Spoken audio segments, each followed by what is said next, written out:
CBSE words में आपका स्वागत है। आज से हम स्टार्ट करेंगे क्लास 11th मैथमेटिक्स और हमारा चैप्टर अब स्टार्ट होता है सेट्स। तो अपना ये लेक्चर बहुत ही शानदार और जानदार होने वाला है। चलिए समझते हैं ये सेट क्या होता है। Set is a well defined collection of objects. अब सेट क्या है? बेसिकली कलेक्शन है, लेकिन साथ ही साथ एक वर्ड आपके सामने लगा दिया है। वो क्या है? Well defined. ये बहुत इंपॉर्टेंट है। कलेक्शन तो है जी, लेकिन साथ ही साथ वो एक वेल डिफाइंड है। अब देखिए, हम कलेक्शंस की बात करते हैं चीजों की, क्योंकि कलेक्शन बहुत इंपॉर्टेंट हमारी जिंदगी में रोल प्ले करता है। हम अलग अलग चीजों को कलेक्शन बना लेते हैं ताकि जब हम उन ऑब्जेक्ट्स को यूज करें, उन चीजों की बात करें जिसका ये कलेक्शन है, तो हमें हर बार अलग अलग नाम उन ऑब्जेक्ट्स का ना लेना पड़े, बल्कि उनके कलेक्शन का हम नाम ले लें। फॉर एग्जाम्पल, जैसे वॉवेल हमने नाम दिया, AEIOU को हम कहते हैं कि ये वॉवेल्स हैं, यानी वॉवेल्स का कलेक्शन है। तो अब हम जब इंग्लिश ग्रामर पढ़ेंगे तो हमको बार बार ये नहीं कहना पड़ेगा जहां पर AEIOU आएगा तो वहां ऐसा होगा, तो वहां वैसा होगा। हम सीधे कह देंगे वॉवेल आएगा तो ऐसा होगा, वॉवेल आएगा तो नहीं। तो इससे हमारी चीजें पढ़ने में और समझने में आसानी पैदा हो जाती है। तो सेट भी क्या है? एक कलेक्शन है, लेकिन वेल डिफाइंड। अब ये वेल डिफाइंड मैं एग्जाम्पल से आपको समझाऊंगा। तो आपके सामने ये एग्जाम्पल्स रहा। जैसे हम कलेक्शन बात करें, collections of vowels of English alphabet है, ठीक है आपके सामने। तो वो वॉवेल्स क्या होंगे? AEIOU। तो ये 5 जो है वो इंग्लिश अल्फाबेट के वॉवेल्स हैं। तो पहली कंडीशन सेट होने की पूरी हो गई कि कलेक्शन होना चाहिए जी। आपके सामने है कि कलेक्शन है, लेकिन क्या ये वेल डिफाइंड है? वेल डिफाइंड का मतलब क्या होगा? जो चीज अलग अलग लोगों के लिए अलग अलग ना हो, यानी लोगों के हिसाब से जो चीजें बदले ना, उसको हम वेल डिफाइंड कहेंगे, यानी इसको डिफाइन कर दिया गया है। अब वॉवेल्स की बात करें इंग्लिश अल्फाबेट के, ये आपकी किताबों में रजिस्टर है। आप इंग्लिश ग्रामर की कोई सी भी किताब उठाइए, या किसी भी इंग्लिश को जानने वाले से या थोड़ी सी भी नॉलेज रखने वाले से पूछेंगे, तो आपको ही बताएगा। पूछेंगे वॉवेल क्या होता है, आपको ही बताएगा ए होता है EIOU, इसको वॉवेल कहते हैं। कोई नहीं कहेगा आपसे कि सी वॉवेल है, नहीं कहेगा, क्योंकि ये चीज उसको डिफाइन कर दिया गया है, उसको किताबों के अंदर रिकॉर्ड कर दिया गया है। तो जो चीज इस तरह से रिकॉर्ड कर दी जाए और उसको डिफाइन कर दिया जाए, उसको हम कहेंगे कि ये वेल डिफाइंड है। तो कलेक्शन भी होना चाहिए, साथ ही वेल डिफाइंड। अगला एग्जांपल लेते हैं, collection of natural number less than 6। अब नेचुरल नंबर कहां से स्टार्ट होते हैं? 1 2 3 4 5 आगे चलते जाते हैं, ठीक है। लेकिन हमसे क्या कहा? नेचुरल नंबर आप बताए का कलेक्शन होना चाहिए 6 से कम होना चाहिए। सो लेस देन 6 होना चाहिए। तो लेस देन 6 की हम बात करें तो 1 से स्टार्ट होगा और कहां तक जाएगा? 5 तक। अब देखिए, ये वेल डिफाइंड है, क्योंकि नेचुरल नंबर की डिफिनेशन आपकी किताबों में रजिस्टर्ड है। आप मैथ्स की किताब उठाएंगे, उसके अंदर आपको मिल जाएगा नेचुरल नंबर क्या होते हैं। और 6 से हमसे कम कहा है, तो हम ये 5 एलिमेंट्स को कहेंगे कि हाँ भाई, आपने जो मांगा है कलेक्शन वो ये है। तो ये क्या हो गया? वेल डिफाइंड है। अगला देखते हैं, collection of states of India. अब भारत के स्टेट्स की बात हो रही है, यूपी, बिहार, MP, राजस्थान, केरल, कर्नाटक वगैरह वगैरह, आगे चलते जाएंगे, ठीक है। अब स्टेट्स क्या है? वेल डिफाइंड है। यानी कोई आपसे ये नहीं कहेगा कि मैक्सिको भारत का स्टेट है या कैलिफोर्निया भारत का स्टेट है। जो भारत के स्टेट है वो वेल डिफाइंड है, वो आपकी किताबों में रजिस्टर्ड है। लेकिन एक कंफ्यूजन पैदा होता है कि सर ये वेल डिफाइंड कैसे हो सकता है? आए दिन नया स्टेट बनता है, कभी कोई पुराना स्टेट बदल जाता है।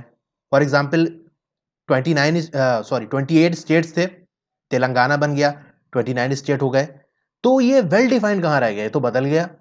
और अब तो फिर से 28 हो गए कि जो जम्मू कश्मीर था वो अब यूनियन टेरिटरी बन गया।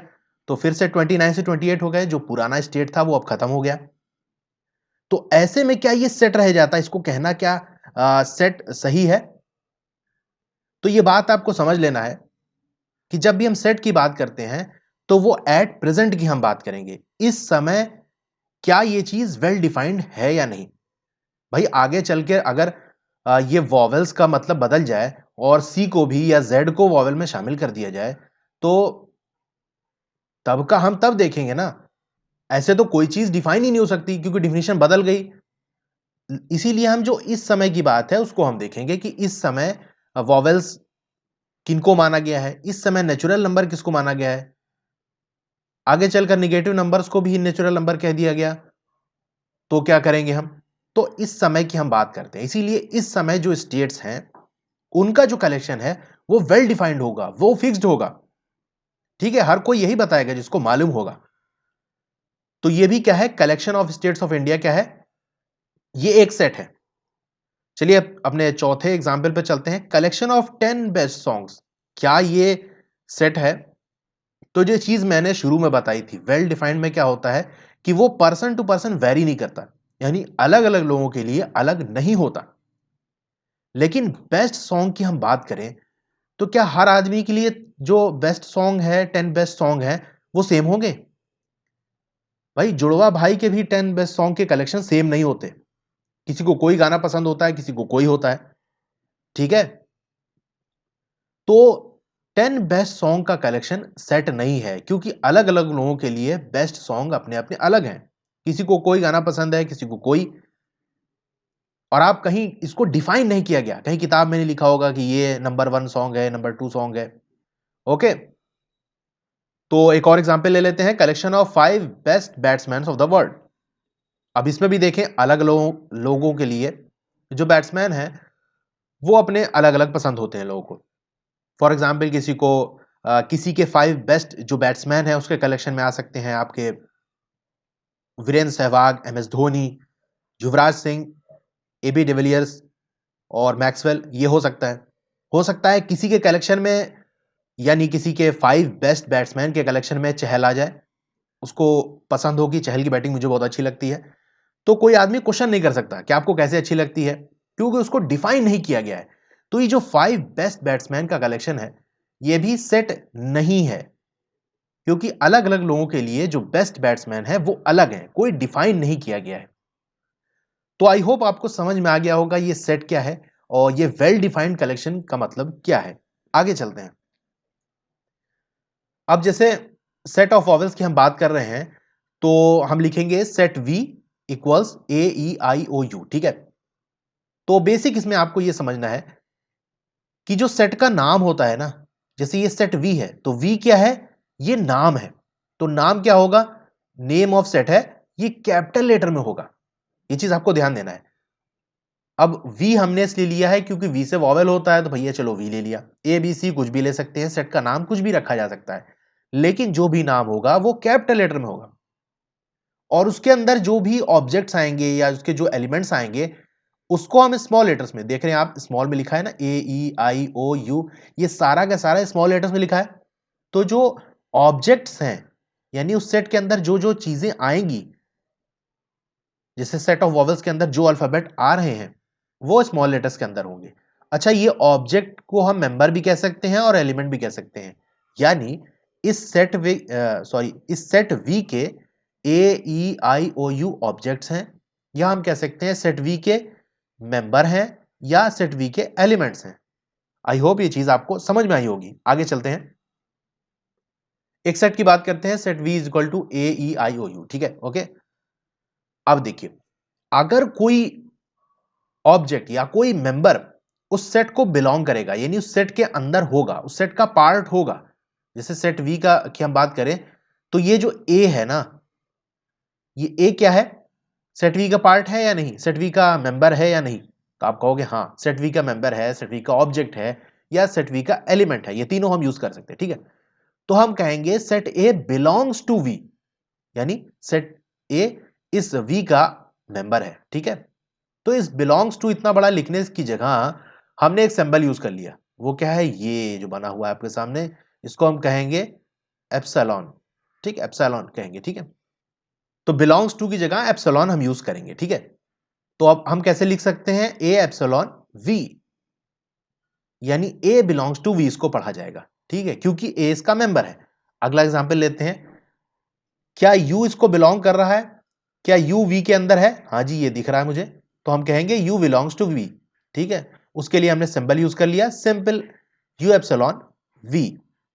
ठीक है, एक और एग्जांपल है।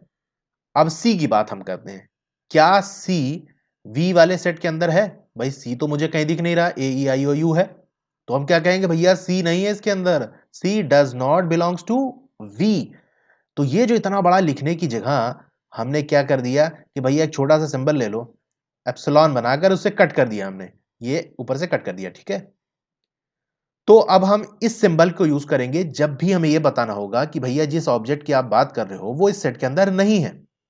तो हम क्या लिखेंगे, सी, और ये एप्सिलॉन नॉट है, या सॉरी एप्सिलॉन को इसका इस तरह से कट किया गया है, और वी यानी सी इसका मेंबर नहीं है, तो हम ये वाले सिंबल का यूज करेंगे। ओके, तो ये बात भी क्लियर हो गई होगी आपको कि जब मेंबर है तो एप्सिलॉन यूज कर लिया, और नहीं है तो एप्सिलॉन बनाकर उसको कट कर दिया। ओके, चलते हैं आगे। अब सेट को किस तरह से रिप्रेजेंट किया जाता है, किस तरह लिखा जाता है, कोई तरीका होगा भाई, कैसे लिख दोगे? तो पहला क्या है, रोस्टर, या उसको टेबुलर फॉर्म कहते हैं। दूसरा आपके सामने सेट बिल्डर फॉर्म है। तो देखते हैं क्या है।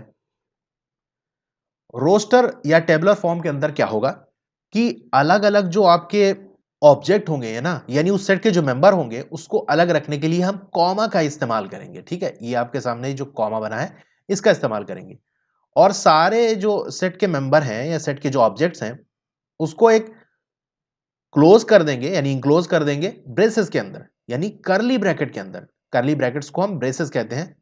तो इन ब्रेसेस के अंदर यानी करली ब्रैकेट्स के अंदर बंद कर देंगे। कैसे बंद करेंगे? ये देख सकते हैं आप, set of all even positive integers less than 7।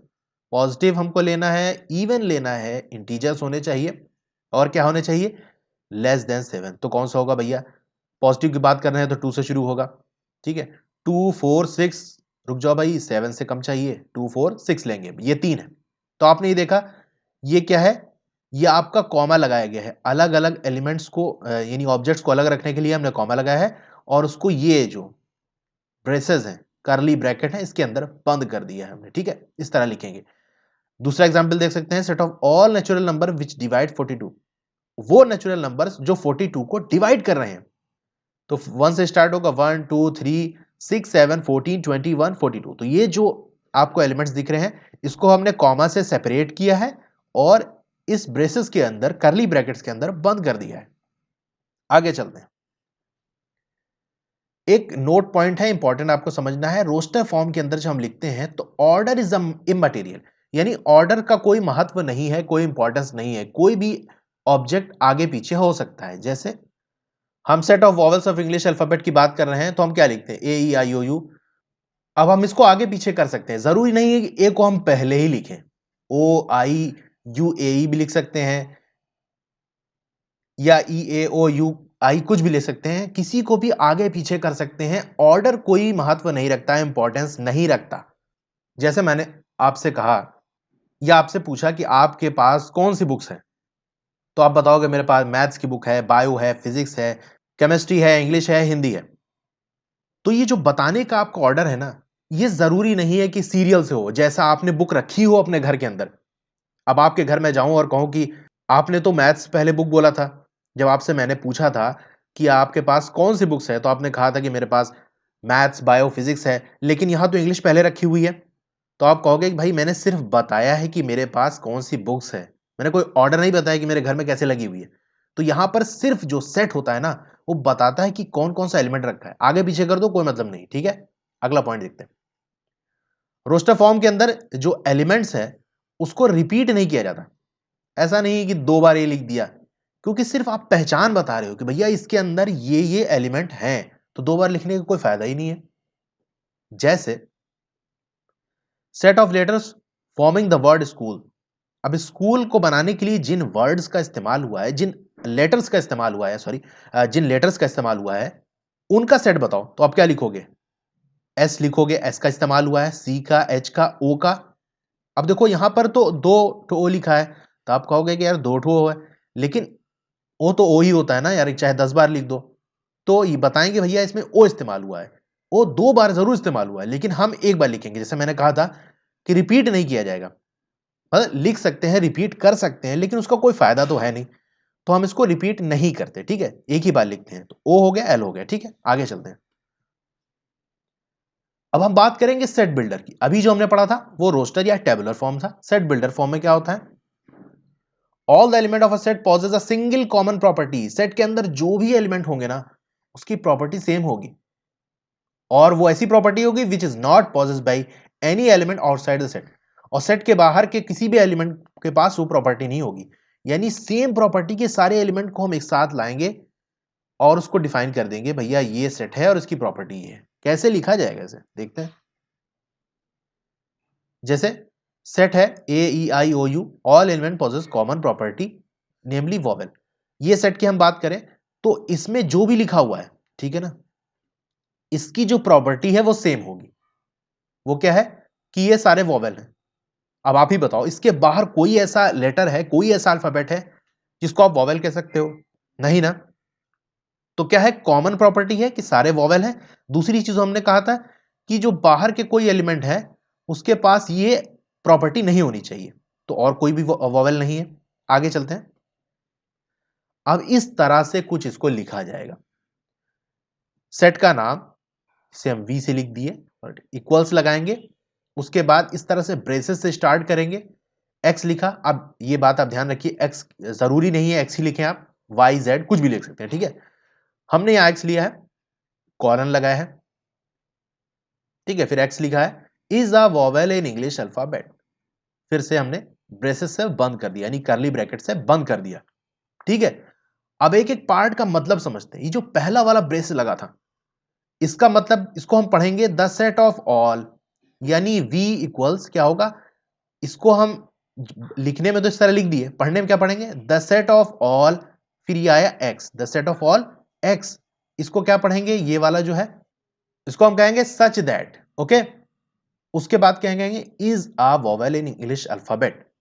तो ये प्रॉपर्टी है, क्या है, वॉवेल इन इंग्लिश अल्फाबेट क्या है, ये एक प्रॉपर्टी है, ठीक है। तो पूरा इसको हम कैसे पढ़ेंगे, the set of all x such that x is a vowel of English alphabet, ठीक है। तो आपको ये ध्यान रखना है कि पहले वाले ब्रेसेस का हम पढ़ेंगे द सेट ऑफ ऑल, इसका मतलब ये होता है। इस कॉलन का मतलब सच दैट होता है। फिर हम एक्स इज अ, उसकी प्रॉपर्टी लिख देते हैं, ठीक है। अब एक्स क्या लेगा, एक्स एक बार ए की वैल्यू लेगा, यानी वॉवेल की बात कर रहे हैं तो एक्स की वैल्यू जो है एक बार ए होगी, फिर ई होगी, आई होगी, ओ होगी, यू होगी। एक्स तो वेरिएबल है ना, बदलता रहता है। अब एक्स वाई जेड कुछ भी ले सकते हो, इसकी जगह हम ए ई आई ओ यू की वैल्यू रखते जाएंगे और हमको आंसर मिलता जाएगा। तो इस तरह से कुछ लिखा जाता है इसको। तो अब हम एग्जाम्पल्स पे बढ़ते हैं, एग्जाम्पल्स देखेंगे। तो पहला एग्जाम्पल हम लेते हैं जहां पर एक सेट दिया हुआ है जिसके अंदर जो एलिमेंट्स हैं वो 4 5 6 7 8 और 9 है, ठीक है। ये रोस्टर फॉर्म में दिया हुआ है, आपको सेट बिल्डर फॉर्म में लिखना है। तो हम कैसे लिखेंगे, सबसे पहले हम इसको देखें कि ये क्या है, क्योंकि सेट बिल्डर फॉर्म के अंदर हमें प्रॉपर्टी लिखना होता है कि जो नंबर लिखे हुए हैं उनकी एक कॉमन प्रॉपर्टी होगी जो सारे एलिमेंट को फॉलो करना होता है। तो सेट ए है तो हम ए लिख लेते हैं कि ये सेट का नाम हो गया, ठीक है। इक्वल्स लगा दिया। अब कर्ली ब्रैकेट से शुरू होगा, जिसे ब्रेसेस कहते हैं, और इसको हम पढ़ेंगे क्या, ये जो लिखा हुआ है द सेट ऑफ ऑल। अब एक वेरिएबल हमको लिखना है, कुछ भी लिख सकते हैं, एक्स वाई जेड, हम एक्स लेते हैं, ठीक है। The set of all x, फिर कॉलन लगाएंगे, यानी such that the set of all x such that x is. अब ये प्रॉपर्टी क्या है, अब प्रॉपर्टी हमको लिखना है, इसके अंदर क्या प्रॉपर्टी है, ये सारे ही नेचुरल नंबर हैं और सीरियल से लगे हुए हैं, लेकिन साथ ही साथ ऐसे नेचुरल नंबर हैं जो 3 से बड़े हैं और 10 से छोटे हैं। तो हम क्या लिखेंगे, the set of all x such that x is a natural number, okay. और क्या कंडीशन लगी हुई है, एंड जो आपका x है वो 3 से बड़ा है लेकिन 10 से छोटा है, ओके। फिर ये हम करली ब्रैकेट लगा के इसको बंद कर देंगे। तो ये हो गया आपका सेट बिल्डर फॉर्म। हमने क्या लिखा कि the set of all x such that x is a natural number है और ये 3 से बड़ा है और 10 से छोटा है। अब इसको एक और तरीके से लिख सकते हैं हम, वो क्या है, फिर से हम वही लिखते हैं, a इक्वल्स, ये करली ब्रैकेट बनाया हमने, x सच दैट x। अब एक आपको याद होगा कि जो भी एलिमेंट सेट को यानी सेट के अंदर होता है उसको हम कहते हैं बिलोंग्स टू। तो हम ये भी तो लिख सकते हैं x बिलोंग्स टू, ये एप्सिलॉन हमने लगाया, n यानी नेचुरल नंबर, यानी x नेचुरल नंबर है and x greater than 3 and less than 10। तो हम इस तरह से भी इसको लिख सकते हैं कि ये नेचुरल नंबर इतना बड़ा लिखने से अच्छा हम बिलोंग्स टू n लिख सकते हैं। तो आई होप ये चीज आपको समझ में आई होगी। आगे चलते हैं। दूसरा एग्जाम्पल हमारे सामने है कि हमें इसका सोल्यूशन लिखना है, इस इक्वेशन का रोस्टर फॉर्म के अंदर लिखना है, ठीक है। अब ये क्वाड्रेटिक इक्वेशन पूरा नहीं सॉल्व करेंगे, सीधे आपको इक्वेशन हम बना के देते हैं, इसकी वैल्यू क्या होगी, यानी क्या होगा, ऐसे बनेगा ना, x माइनस 1 और x प्लस 2 इक्वल्स 0। इसको जब सॉल्व करेंगे इस इक्वेशन को तो ये बन के आएगा, ठीक है। यहां से वैल्यू आपको निकल आएगी, क्या निकलेगी, x की वैल्यू एक तो 1 निकलेगी और दूसरे -2, यानी यही दो वैल्यू हैं जो इस इक्वेशन को सेटिस्फाई करेंगी। इसका मतलब एक सेट बनाएंगे जिसके अंदर यही दो एलिमेंट आएंगे।